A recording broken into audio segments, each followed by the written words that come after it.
Some people hide their intelligence the same way others hide their scars.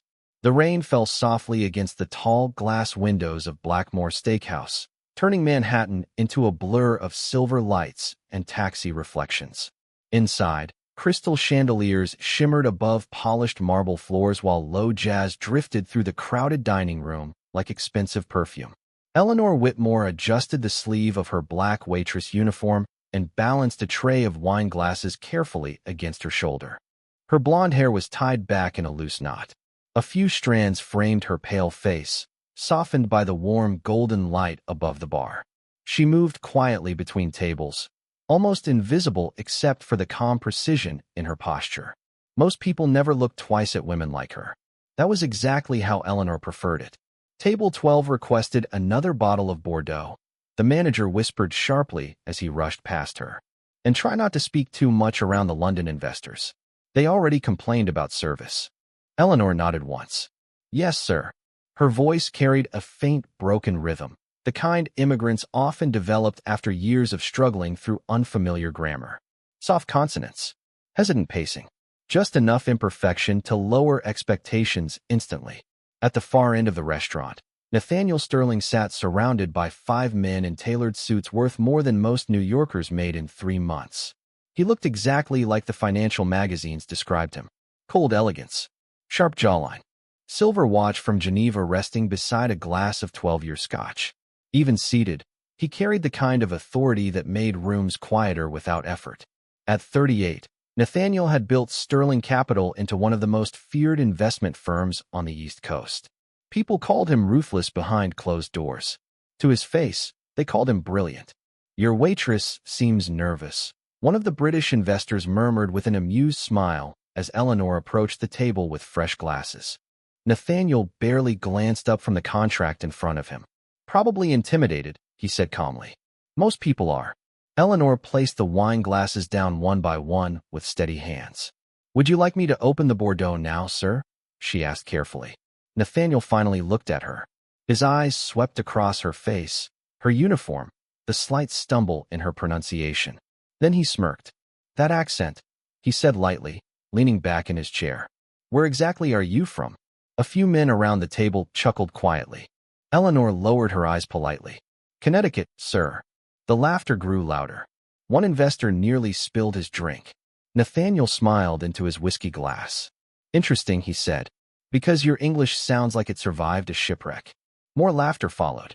Soft, wealthy, effortless. The kind of laughter people used when they believed someone beneath them could not fight back. Eleanor remained still for a moment. Not embarrassed, not angry, just quiet. Then she nodded gently.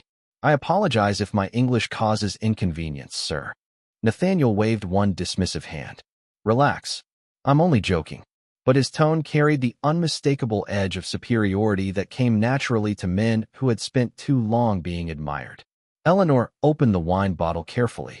The rain outside intensified, tapping against the windows like distant fingertips.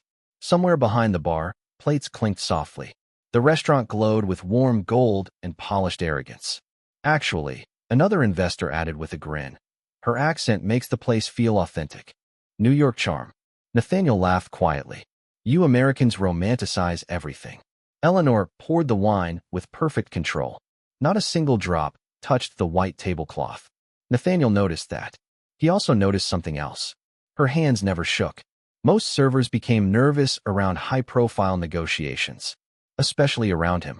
But Eleanor moved like someone who had learned long ago how to disappear emotionally while remaining physically present. It unsettled him more than he expected. Thank you, sir, she said softly after pouring the final glass. Please enjoy your evening. As she turned to leave, Nathaniel glanced toward one of his investors and muttered just loudly enough to be heard. At least broken English is still better than broken markets. The table laughed again. Eleanor kept walking, calmly, silently. But near the kitchen entrance, her expression changed for half a second. Not hurt, not humiliation, recognition.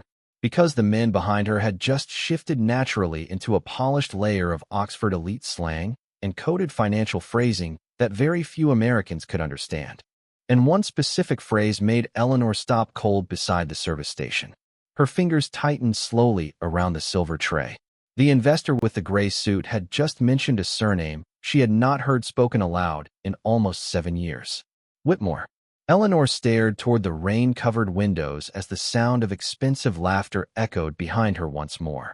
Then she closed her eyes briefly, and for the first time that evening, the calm mask on her face began to crack. The silver tray felt colder in Eleanor Whitmore's hands as she stood motionless beside the service station, hidden partially by the soft shadows near the kitchen doors. Rain continued sliding down the tall windows in shimmering lines while the restaurant buzzed quietly with expensive conversations and low laughter. But Eleanor no longer heard any of it clearly. Her heartbeat had begun moving louder than the jazz. Whitmore.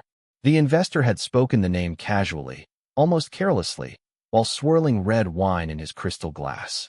To everyone else at that table, it had probably sounded meaningless. Just another surname inside another billion-dollar conversation. But to Eleanor, it sounded like a ghost opening a locked door. The Whitmore situation taught London firms never to trust diplomats with conscience. The gray-haired investor had joked softly in polished Oxford cadence. A few men around the table chuckled quietly. Nathaniel Sterling leaned back in his chair, relaxed now that the contracts appeared under control. That scandal nearly collapsed 3 governments. Another man added. Beautiful family, though. Very tragic ending. Eleanor's fingers tightened around the tray until her knuckles turned pale. She lowered her eyes immediately, forcing herself to breathe slowly. Calm, quiet, invisible. That had been the rule for 7 years. The only rule that mattered. Ellie. Another waitress whispered beside her. You okay? Eleanor blinked once and forced a small smile. Yes. You look pale. Just tired. She picked up another unopened wine bottle before anyone could continue the conversation. The last thing she needed was attention. Attention led to questions. Questions led to recognition. And recognition destroyed lives faster than lies ever could. Across the dining room, Nathaniel Sterling signed 1 page of the contract while barely listening to the investors around him. His focus drifted unexpectedly toward the service station near the kitchen. Eleanor had changed after leaving the table. He noticed it immediately. Her shoulders looked tighter now, her movements less fluid. Most people assumed powerful men ignored details. In reality, men like Nathaniel survived because they noticed everything. Something wrong with your waitress? One investor asked casually after noticing Nathaniel staring. Nathaniel lifted his whiskey glass. No idea, but he kept watching her anyway. Eleanor approached another table carrying fresh bread baskets with her usual graceful precision. Yet something about her expression had shifted. Not fear, not embarrassment. Something heavier, familiar almost, as if she had heard a voice from another lifetime. Nathaniel frowned slightly. Mr. Sterling? The attorney beside him asked. Page 6 requires your initials. Nathaniel looked back down at the paperwork. Millions of dollars rested inside the signatures scattered across those pages. He had spent 4 months negotiating this merger with Blackthorne International. For exhausting months of flights between Manhattan and London. For months of legal reviews and investor dinners, and private negotiations hidden behind smiles. Normally, he thrived in environments like this. Controlled pressure. Strategic silence. But tonight something felt off. There is concern about the debt transfer clause, the gray-haired investor said smoothly. But our interpretation remains favorable. Nathaniel glanced at the wording briefly. Dense legal language. British structuring. Complicated enough to discourage unnecessary scrutiny. He trusted his attorneys had reviewed everything thoroughly. Still, a strange instinct tugged quietly at him. Explain favorable, Nathaniel said. The investor smiled. Temporary exposure only. 6-month adjustment period before protection activates.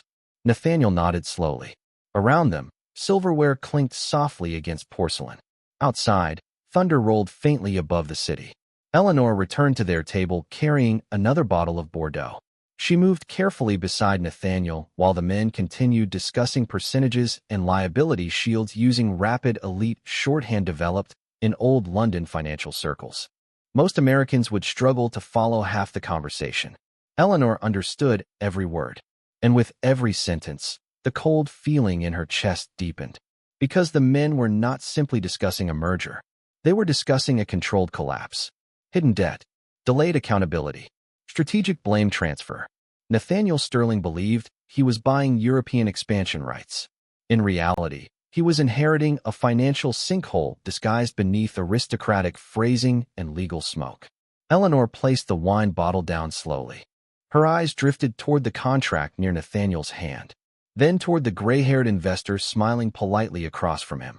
She recognized the man now. Charles Ashford, former advisor connected to British foreign policy circles 15 years earlier. Her father had once called him dangerous during a private conversation she was never supposed to overhear. Eleanor felt her pulse quicken again. "More wine, sir?" she asked softly. Nathaniel looked up at her. For one strange second, the entire restaurant seemed to disappear around them.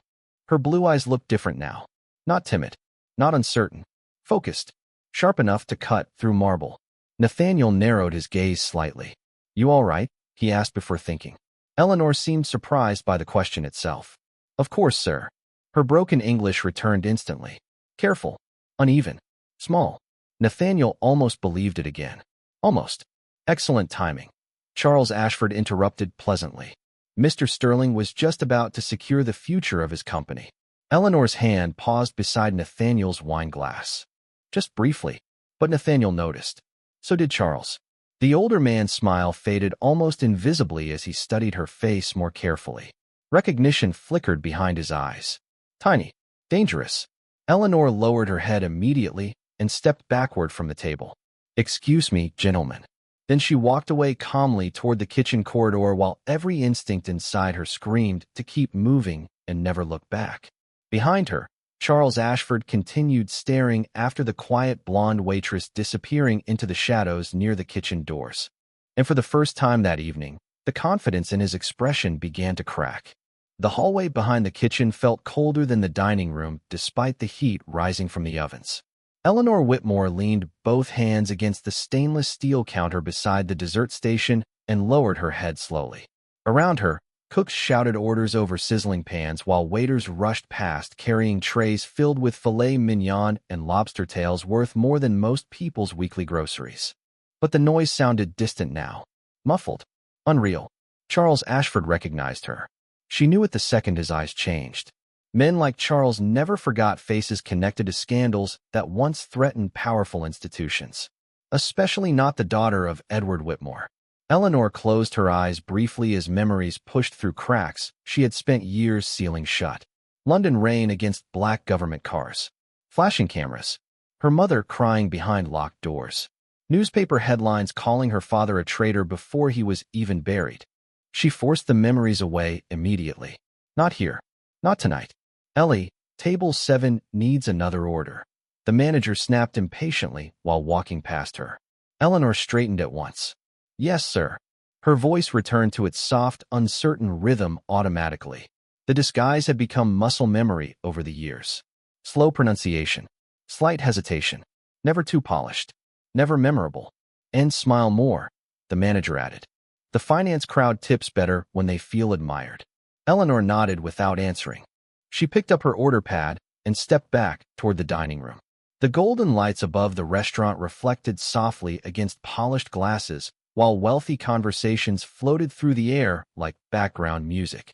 Everything looked elegant, controlled, safe.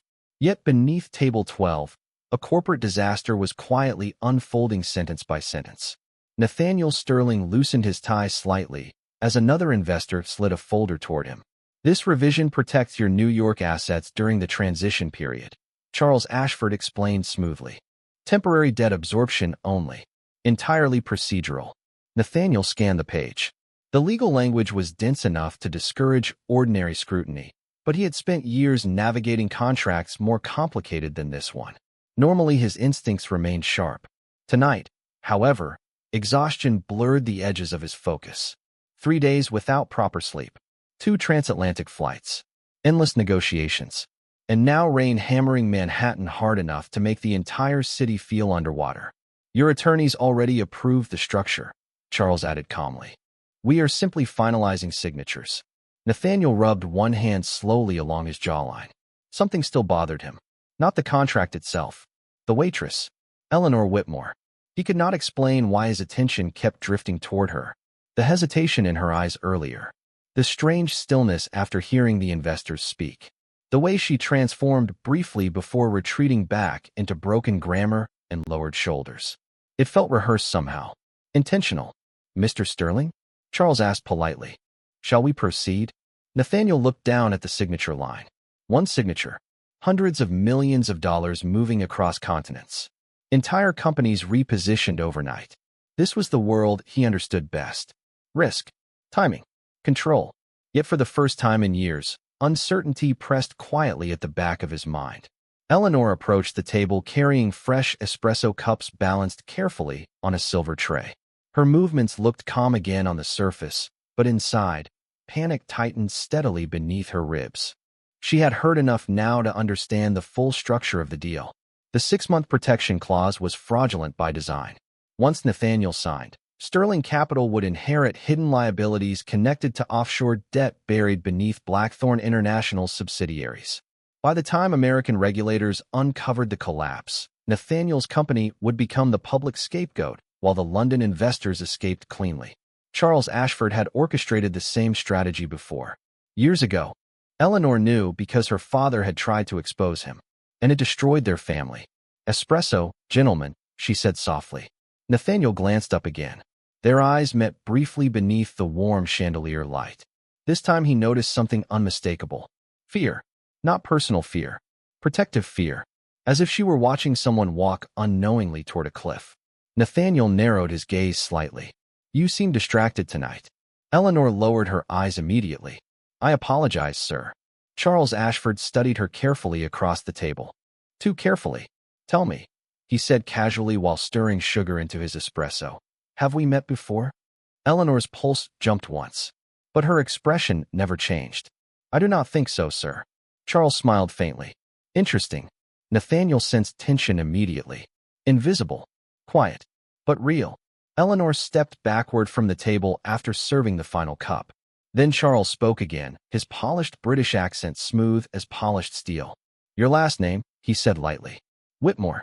Any relation to Edward Whitmore? The sound of silverware against porcelain seemed to disappear across the entire restaurant. Eleanor stopped moving completely. Nathaniel looked between them slowly. Charles leaned back comfortably in his chair, watching her with patient curiosity. Not kindness. Calculation.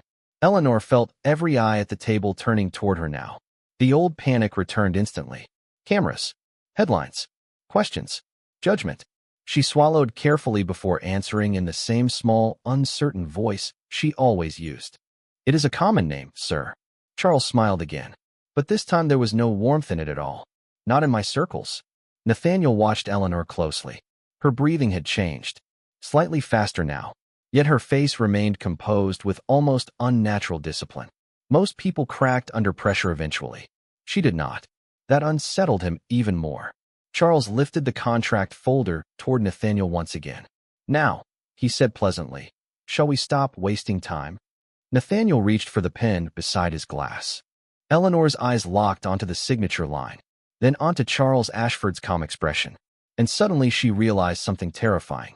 If Nathaniel signed tonight, history would repeat itself all over again. The pen hovered inches above the contract while rain hammered the windows hard enough to blur the Manhattan skyline into streaks of silver and black. Nathaniel Sterling stared at the final signature line without moving. Around the table, expensive watches gleamed beneath chandelier light while investors waited with polished patience. Charles Ashford folded his hands calmly beside his untouched espresso. The entire restaurant seemed to hold its breath without realizing it. Eleanor Whitmore stood 3 steps away from the table with the empty silver tray pressed lightly against her waist. Her pulse pounded so loudly she could barely hear the jazz anymore. One signature. That was all it would take. One signature and Nathaniel Sterling would walk directly into the same trap that destroyed her father. She should stay silent. That was the safest choice. The smartest choice. 7 years of hiding depended on silence. 7 years of carefully broken grammar and lowered eyes and invisible existence. But then she looked at the contract again. And suddenly she saw her father sitting alone in their London study years earlier, exhausted beneath dim lamplight, while newspapers called him unstable for trying to expose corruption nobody powerful wanted uncovered. She remembered the way his hands shook while he whispered one sentence to her the night before everything collapsed. Truth sounds dangerous when lies become profitable.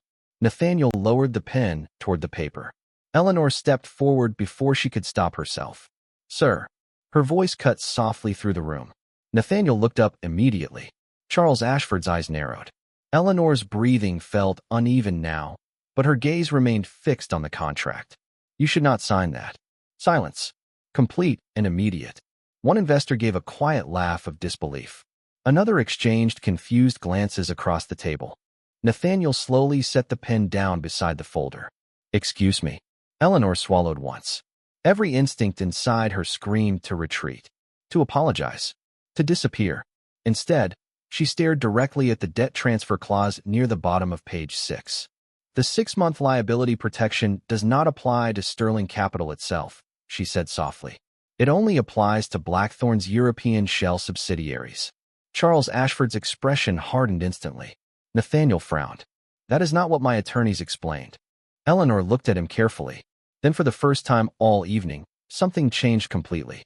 Her shoulders straightened slowly beneath the simple black waitress uniform. The uncertainty vanished from her posture. Even her breathing became calmer, controlled, deliberate. When she spoke again, the broken rhythm disappeared with it. "Because your attorneys were meant to misunderstand it," she said in flawless Oxford English so polished and precise that the entire table froze. Crystal glasses stood untouched beneath the chandelier light. One investor nearly dropped his espresso cup. Another stared openly in shock. Nathaniel blinked once, certain for a moment he had heard wrong. But Eleanor continued calmly, her voice carrying the elegant cadence of old British academia. "The wording on page 6 creates indirect absorption liability through deferred acquisition sequencing. By the time regulatory review begins, Sterling Capital becomes legally responsible for all concealed offshore exposure." Nobody moved. Nobody spoke. Even the waiters passing nearby slowed instinctively as the sudden silence spread across the dining room.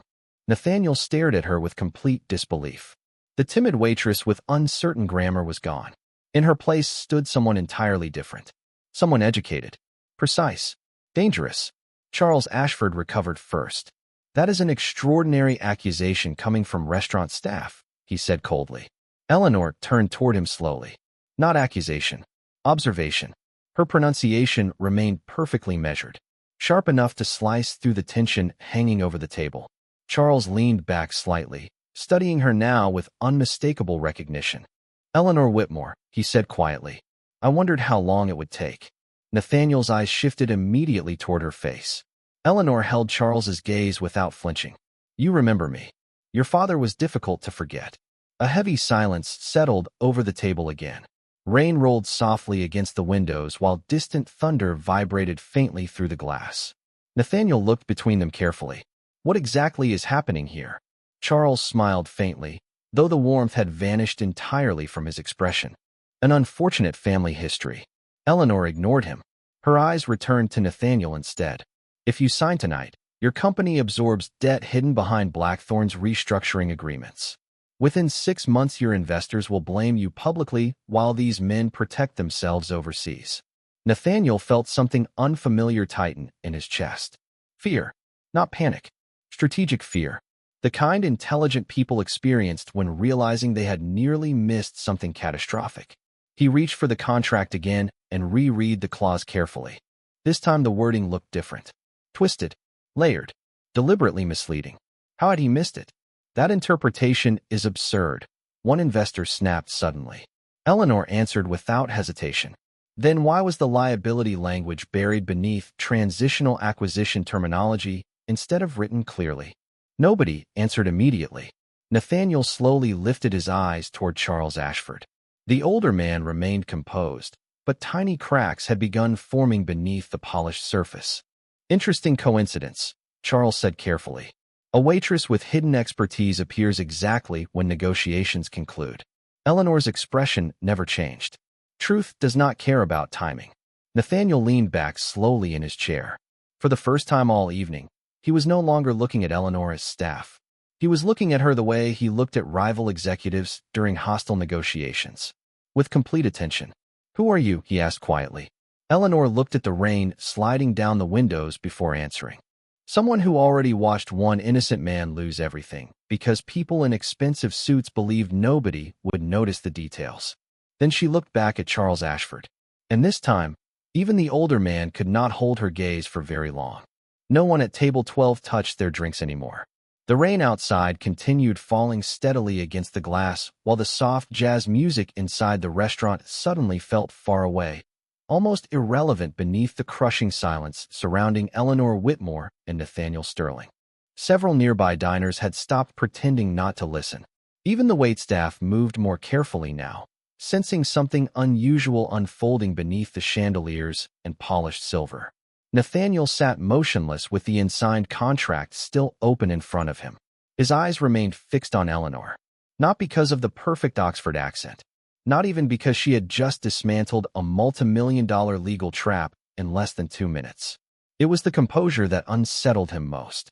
She had not raised her voice. She had not tried to embarrass anyone. She simply spoke with the quiet certainty of someone who already knew exactly how dangerous the truth could be. Charles Ashford adjusted the cuff of his tailored gray suit slowly. "You are making very serious claims," he said in an even tone. "Claims that could destroy negotiations years in the making." Eleanor's expression remained calm. Then perhaps the negotiations should not have depended on hidden debt structures. One investor scoffed quietly. "This is absurd. Nathaniel, surely you are not entertaining legal analysis from a waitress." Nathaniel finally looked away from Eleanor long enough to answer. "At the moment," he said slowly, "the waitress seems to understand my contract better than my legal team." The words landed heavily across the table. Charles Ashford's jaw tightened almost invisibly. Eleanor lowered her eyes briefly toward the contract again. "Page 6 references transitional indemnity sequencing," she said calmly. "But the liability protection only activates after the regulatory transfer period concludes, which means Sterling Capital carries exposure during the exact window Blackthorne intends to liquidate offshore obligations." Nathaniel reread the paragraph carefully. This time he saw it clearly. The language looped intentionally around itself, using technical phrasing to disguise accountability timing. Any ordinary attorney rushing through negotiations could miss it, but once seen, the structure became impossible to ignore. "How did you catch that so quickly?" Nathaniel asked quietly. Eleanor hesitated for the first time since speaking up. Her eyes drifted briefly toward the rain sliding down the windows. "Because I have seen this structure before." Charles Ashford gave a soft, humorless laugh. "Your father believed conspiracy theories about international finance for years." Eleanor turned toward him slowly. "My father believed honest contracts should not require hidden translation." The older man's expression darkened. Nathaniel watched both of them carefully now, piecing together fragments silently. Edward Whitmore.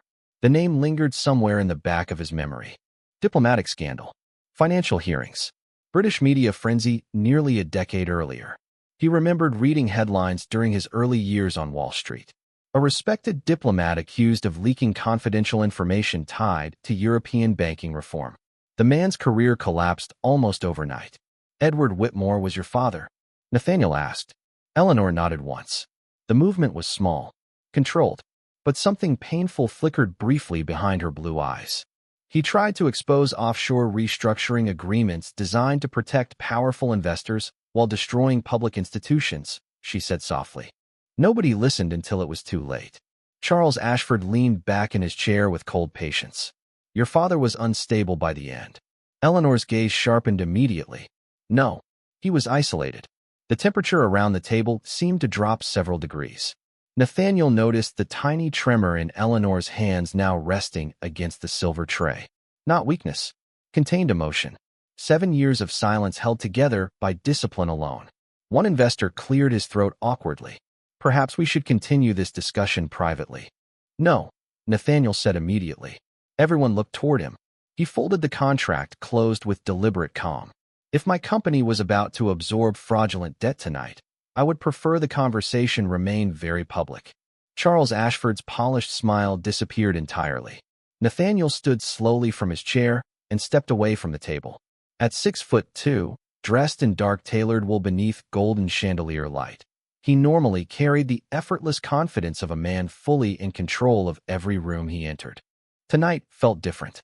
Tonight he realized he had nearly walked blindly into disaster because arrogance made him trust prestige more than instinct.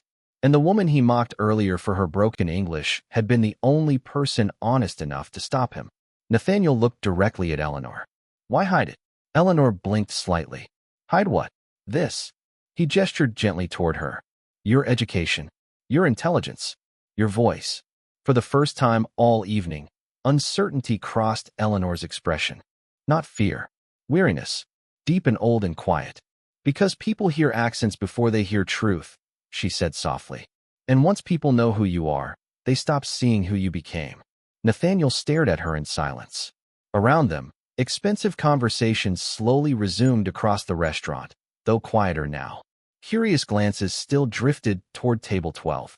Outside, thunder rolled softly above Manhattan, while reflections from passing taxis slid across the wet glass like rivers of gold.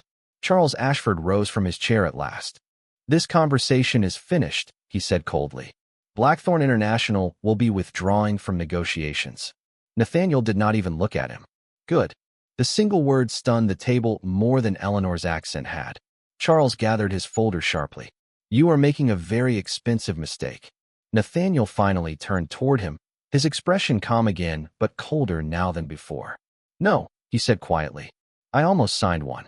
Charles Ashford stared at Eleanor one final time before leaving the table. There was no anger in his eyes anymore. Only calculation. The kind, powerful man reserved for people who suddenly became dangerous again. Eleanor understood the look immediately. And somewhere deep beneath her calm exterior, an old fear began waking up all over again. The restaurant slowly returned to normal after Charles Ashford and the London investors disappeared into the rain-soaked Manhattan night. Conversations resumed cautiously beneath the chandeliers while piano jazz drifted softly through the dining room again. But the atmosphere had changed. People were still glancing toward table 12, toward Eleanor Whitmore, toward the quiet blonde waitress who somehow transformed into a woman capable of dismantling international finance contracts with a few calm sentences. Eleanor stood near the service station, holding an untouched water glass between both hands. Her breathing had steadied again, but exhaustion settled heavily behind her eyes now. She should have left the restaurant immediately after Charles recognized her. Instead, she remained frozen in place, staring at reflections sliding across the wet windows. 7 years hidden. Gone in one evening. Miss Whitmore. Nathaniel Sterling's voice came from behind her. Calm. Controlled. Eleanor turned slowly. Without the investors surrounding him, Nathaniel somehow looked different now. Less untouchable. The sharp arrogance that had defined him earlier seemed quieter beneath the soft amber lighting. His tie remained slightly loosened from the negotiation, and rain shadows moved across his dark suit whenever taxis passed outside. I believe I owe you an apology, he said. Eleanor lowered her eyes briefly. That is not necessary. No, Nathaniel replied softly. It is. Silence settled between them for a moment, while waiters moved carefully around nearby tables carrying desserts and coffee refills. Eleanor noticed several employees pretending not to stare. The manager looked especially confused now. Only an hour earlier, he had been reminding her to smile more for wealthy customers. Nathaniel glanced toward the now empty negotiation table. You saved me hundreds of millions of dollars tonight. Eleanor looked toward the rain outside again. I only stopped history from repeating itself. Nathaniel studied her quietly. Who exactly was your father? Eleanor hesitated. Not because she did not know how to answer. Because she was tired of the answer itself. Edward Whitmore worked for the British Foreign Office, she said softly. He specialized in international banking policy and diplomatic negotiations involving offshore regulation. Nathaniel listened carefully. The scandal. Eleanor gave a small nod. My father discovered financial restructuring systems being used to hide corporate liabilities across multiple countries. He tried to report it internally. Her voice remained calm, but something fragile moved quietly underneath each word now. Instead, people with influence convinced the public he was unstable. The newspapers destroyed his reputation within weeks. Nathaniel frowned slightly. And Charles Ashford was involved. Charles helped bury the investigation. Eleanor's fingers tightened subtly around the water glass. The men responsible kept their positions. My father lost everything. Nathaniel watched her carefully. I remember those headlines. Eleanor smiled faintly, though there was no humor in it. Most people do. A server passed behind them carrying a tray of espresso cups while thunder rolled softly outside above the city. Nathaniel noticed Eleanor's posture shift slightly every time someone looked in her direction. Not fear exactly. Anticipation. As though she had spent years waiting for recognition to become dangerous again. What happened after? Nathaniel asked quietly. Eleanor stared at the rain sliding slowly down the glass windows before answering. My father died 2 years later. Nathaniel's expression softened immediately. I am sorry. Eleanor nodded once without looking at him. My mother became sick not long after. Medical debt destroyed what remained of our finances. She laughed softly under her breath. Turns out prestigious education means very little when your family name becomes toxic. Nathaniel remained silent. Eleanor finally looked at him again. Oxford revoked my research sponsorship after the scandal reopened publicly. Nobody wanted association with Edward Whitmore's daughter. The words landed heavily between them. Nathaniel suddenly understood something uncomfortable. Earlier that evening, he mocked her broken English because he assumed intelligence always arrived dressed in confidence and expensive clothing. He had spent years judging capability through presentation, status, polish, familiar signals of success. And now he stood face to face with someone who lost an extraordinary life simply because powerful people controlled the narrative around her family. So you came to New York, he said quietly. Eleanor nodded. Different country, different accent, different name on my resume. Nathaniel frowned slightly. But why pretend not to speak properly? Eleanor looked almost surprised by the question itself. Because people become less cruel when they think you are beneath them, she said softly. Invisible people survive longer. Nathaniel had no immediate response to that. Somewhere behind them, dishes clinked softly against porcelain while warm light reflected across polished marble floors. The entire restaurant suddenly felt smaller somehow. More human. Eleanor glanced toward the clock near the kitchen entrance. My shift ends in 20 minutes. Nathaniel studied her face carefully. Without the forced broken grammar, her voice carried quiet elegance now. Not performative sophistication. Natural intelligence, shaped by years of discipline and restraint. Would you let me buy you dinner after? He asked before thinking. Eleanor blinked once, clearly surprised. Nathaniel immediately shook his head slightly. Not as charity. His tone remained calm. And not because I feel guilty. Eleanor held his gaze silently. Then why? Nathaniel looked toward the rain outside before answering honestly. Because tonight was the first real conversation I have had in months. Eleanor stared at him for a long moment beneath the warm chandelier light. Then, unexpectedly, the smallest smile touched the corner of her lips. Soft, careful, almost forgotten. You laughed at me an hour ago, she said quietly. Nathaniel exhaled slowly. I know. Another silence passed between them. Not uncomfortable this time. Just quiet. Outside, Manhattan glowed silver beneath the rain while reflections danced across the windows like moving ghosts. Eleanor finally looked away first. I finish at 11, she said softly. Then she picked up her silver tray again and walked calmly back toward the dining room, leaving Nathaniel Sterling standing alone beneath the golden lights, watching the woman he underestimated disappear quietly into the crowd. At exactly 11:03, Eleanor Whitmore stepped out of Blackmore Steakhouse into the cold Manhattan rain with her coat wrapped tightly around her shoulders and her blonde hair slightly damp from the mist drifting beneath the awning. The city smelled like wet pavement, coffee, and taxi exhaust. Neon reflections shimmered across the sidewalk while hurried strangers moved beneath umbrellas without looking at one another. Eleanor paused near the curb for a moment, adjusting the strap of her worn leather bag against her shoulder. Then she noticed Nathaniel Sterling still standing beside the restaurant entrance, waiting quietly beneath the black canopy. Most wealthy men did not wait for people, especially not in the rain. Nathaniel looked toward her as she approached. His driver stood nearby beside a dark sedan, but Nathaniel had not gotten inside. You stayed, Eleanor said softly. Nathaniel slipped one hand into his coat pocket. You said 11. Eleanor looked briefly surprised by the simplicity of the answer. For a second, neither of them spoke. Rain tapped softly against the awning above them, while traffic lights painted shifting colors across the wet street. There is a diner 3 blocks away, Eleanor said at last. It is open late. Nathaniel raised one eyebrow slightly. Not exactly your restaurant's competition level. No, Eleanor replied quietly. The coffee is honest there. Nathaniel smiled faintly for what might have been the first genuine time all evening. Lead the way. They walked through the rain side by side beneath separate umbrellas, though Eleanor noticed Nathaniel kept matching his pace to hers without seeming aware of it. Manhattan at night felt strangely softer after midnight. Fewer horns, fewer voices. The sharp edges of the city blurred beneath rainfall and glowing storefronts. Nathaniel glanced toward Eleanor occasionally while they walked. Earlier, she had seemed almost untouchable standing beneath the chandeliers, speaking flawless Oxford English. Now she looked smaller somehow beneath the oversized gray coat and tired eyes. Human again. You really fooled everyone, Nathaniel said eventually. Eleanor kept her eyes forward. That was the intention. Even your accent. Especially the accent. Nathaniel shook his head slowly. I still cannot understand how someone speaks like that intentionally. Eleanor gave a small, humorless smile. You would be surprised what survival teaches people. The diner sat tucked between a laundromat and a closed bookstore with warm yellow light glowing through fogged windows.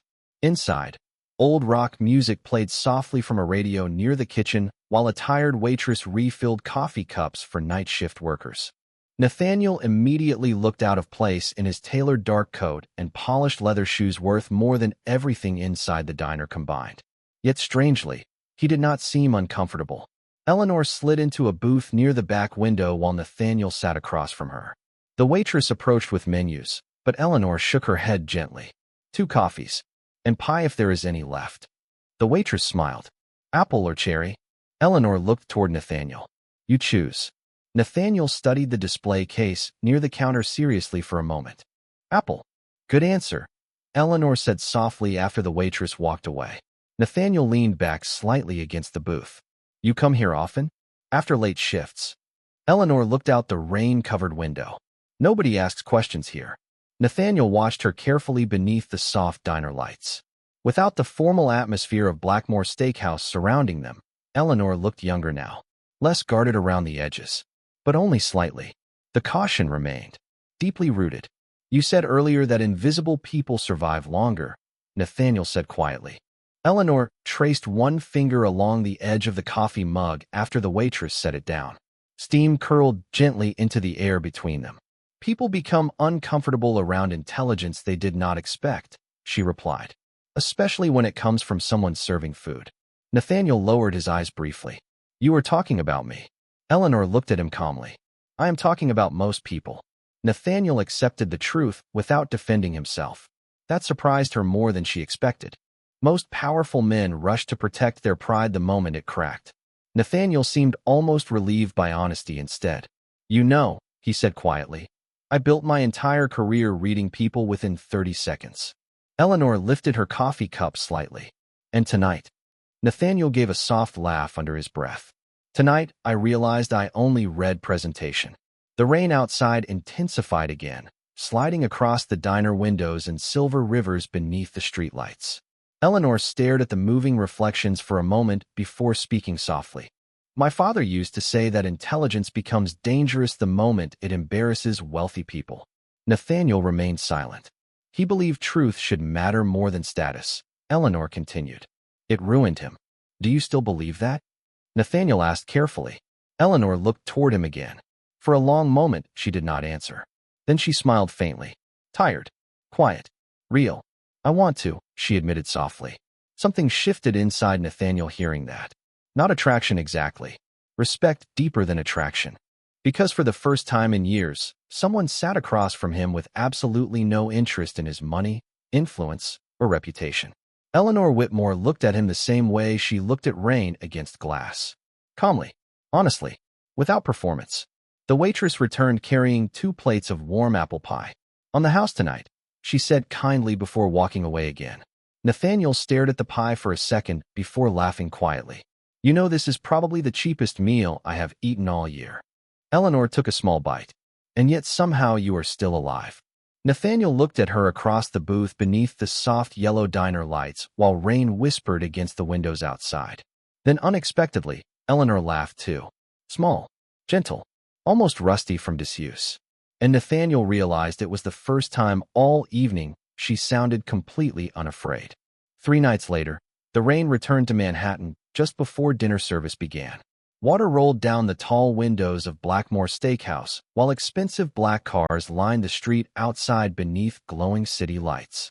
Inside, crystal glasses reflected gold across the dining room as soft piano music floated between conversations about investments, politics, and power. Eleanor Whitmore adjusted the sleeves of her black uniform quietly near the service station while tying her apron with practiced precision. Everything appeared normal again on the surface. But nothing felt normal anymore. Staff members looked at her differently now. Some with curiosity, some with admiration, others with quiet suspicion. The manager had stopped criticizing her accent entirely. In fact, he barely spoke to her at all unless necessary. News about what happened at Table 12 had spread through the restaurant faster than smoke. Wealthy people loved secrets almost as much as they loved gossip. Eleanor preferred invisibility. Instead, she had become a story. Table 9 requested you specifically. Another waitress whispered while passing by with champagne flutes. Eleanor frowned slightly. Requested me? Apparently, they enjoyed your performance the other night. Eleanor's expression hardened almost invisibly. Performance. The waitress shifted awkwardly. That is not how I meant it.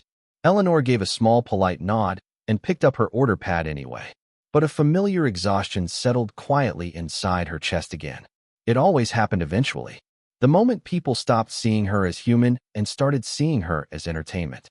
She approached Table 9 calmly beneath the chandelier lights. 3 men in expensive tailored suits sat laughing over whiskey and appetizers while discussing financial markets loud enough for nearby diners to overhear. One of them immediately smiled when he saw her. Well, he said with amused delight, there she is. The Oxford waitress. Eleanor stopped beside the table professionally. Good evening, gentlemen. May I start you with drinks? Another man leaned back in his chair, openly studying her now. Go on then, he said. Say something sophisticated for us. The others laughed softly. Eleanor kept her expression neutral. Would you like sparkling or still water? Depends, the first man replied. Will the answer come in British or immigrant tonight? More laughter followed. Quiet. Wealthy. Careless. Eleanor lowered her eyes toward the order pad. Not embarrassed. Just tired. Deeply tired. Sparkling or still, sir? She repeated softly. One of the men smirked into his drink. You know what is funny? The whole mysterious genius waitress thing almost had us believing you were special. Eleanor remained still. And now it feels like a party trick. The words landed softly, but sharply enough to silence the table for a brief second afterward. Eleanor wrote nothing on the order pad. Her fingers remained perfectly steady. I will give you gentlemen another moment. She turned calmly to leave. No, no. Another man interrupted with a grin. Do the accent again first. Eleanor stopped walking. Nearby conversations began quieting slightly as people sensed tension moving across the dining room once more. Please excuse me, Eleanor said softly. I have other tables. Come on, the man laughed. We are paying enough. Then another voice spoke behind them. Calm, cold, precise, and yet somehow not enough to purchase dignity. The table went silent immediately. Eleanor turned slowly toward the entrance beside the wine display.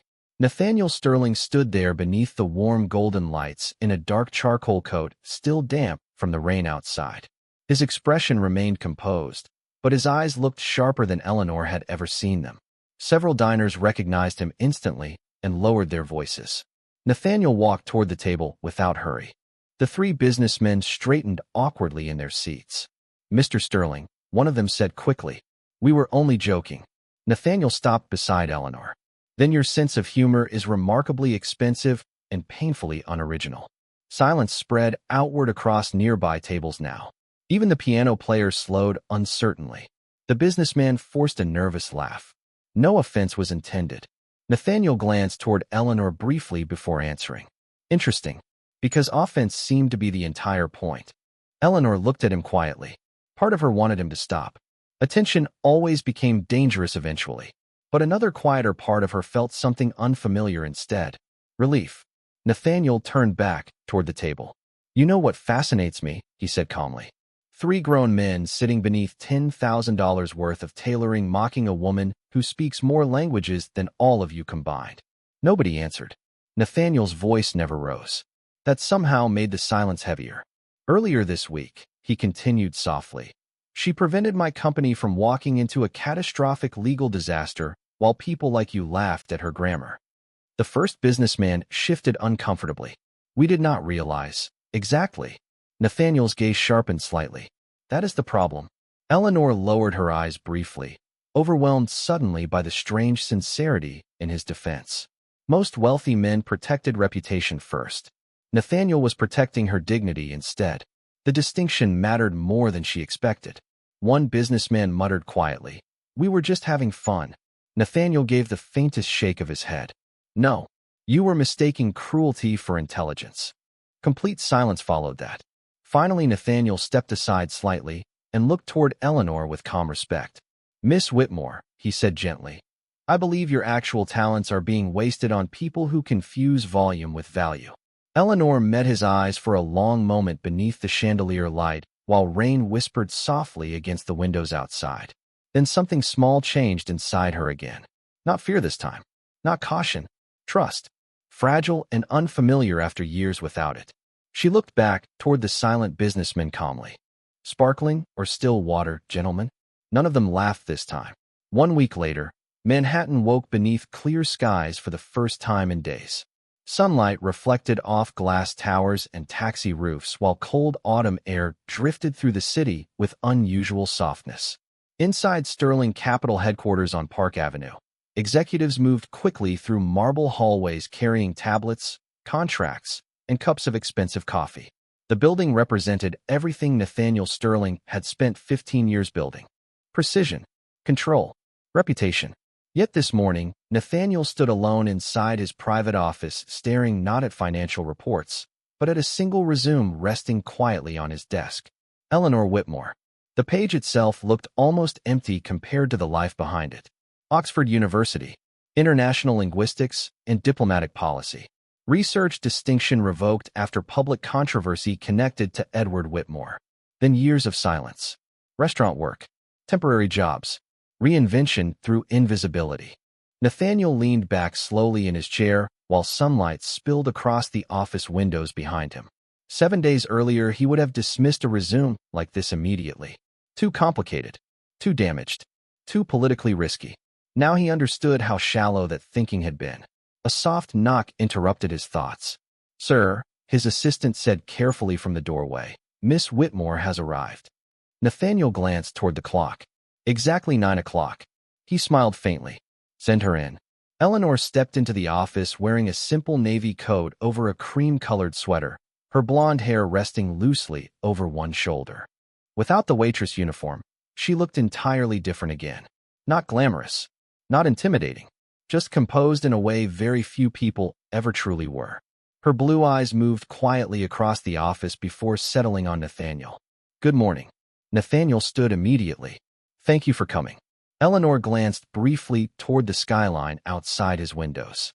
"Your assistant looked surprised that I knew where the executive elevator was." Nathaniel smiled slightly. "Most people spend years trying to access this floor. Most people are probably easier to impress than I am." The words were dry enough to make Nathaniel laugh softly under his breath. He gestured toward the chair across from his desk. "Coffee. Only if it is not $8. Unfortunately, that may be unavoidable in this building." Eleanor sat down carefully while Nathaniel poured coffee from a silver carafe nearby. The office remained quiet except for distant city sounds humming beneath the windows. No performance existed between them anymore. No broken accent. No pretending. Nathaniel handed her the coffee cup gently before sitting across from her. "I asked you here because I want to offer you a position at Sterling Capital." Eleanor looked at him calmly over the rim of her cup. "You move quickly. I wasted enough time underestimating you already." The honesty in the sentence lingered quietly between them. Nathaniel slid a folder across the desk toward her. "International Risk Analysis and Diplomatic Strategy Consulting. Full salary. Full benefits. Independent authority within negotiations involving overseas acquisitions." Eleanor stared at the folder without touching it yet. "You are offering me executive-level access based on one conversation." Nathaniel shook his head slowly. No, I am offering it because you walked away from attention for 7 years instead of exploiting your intelligence for profit. Eleanor lowered her eyes briefly toward the folder. You trust me very easily for a man in finance. Nathaniel leaned back slightly. Actually, I trust almost nobody. Then why me? Sunlight reflected softly across the glass behind him while the city moved endlessly below. Nathaniel thought about the question carefully before answering. Because you were the only person in that restaurant who told me the truth when lying would have been safer. Eleanor became very still after hearing that. The silence between them felt different now, gentle somehow, earned. She finally opened the folder slowly, scanning the contract inside with practiced precision. Nathaniel watched her eyes move across the language. Fast, sharp, controlled. You intentionally simplified the liability clauses, she observed quietly. I had someone rewrite them after meeting you. Eleanor looked up slowly. Nathaniel gave a faint smile. Turns out clear language is harder to manipulate. For the first time that morning, Eleanor laughed softly. The sound filled the office briefly before fading into the quiet sunlight around them. She closed the folder after another minute and rested both hands lightly on top of it. I spent years trying not to exist, she admitted softly. People are cruel when they think you threaten the version of reality that benefits them. Nathaniel nodded once. I know. Eleanor studied him carefully. Do you? Nathaniel looked toward the city outside before answering honestly. No, but I am beginning to understand how often power mistakes itself for wisdom. Eleanor held his gaze for a long moment. Then slowly, almost cautiously, she signed the final page. Nathaniel exhaled softly without realizing he had been holding his breath. Eleanor placed the pen down gently beside the contract. I should warn you, she said quietly. I am not very good at pretending powerful people are always right. Nathaniel smiled fully this time, real and unguarded beneath the morning light. Good, he said softly. That company already has enough people fluent in silence. Eleanor stood and walked toward the massive office windows overlooking Manhattan. Sunlight painted gold across the glass while the city stretched endlessly beneath them. Nathaniel stepped beside her quietly. For a moment, neither of them spoke. Then Eleanor looked down toward the crowded streets far below and smiled faintly to herself. Funny, she said softly. People spend so much time listening to accents. Nathaniel glanced toward her. Eleanor's eyes remained fixed on the city outside. When character has always had its own language. And somewhere beneath the noise of Manhattan, beneath the towers and money and endless ambition, something quiet finally began healing.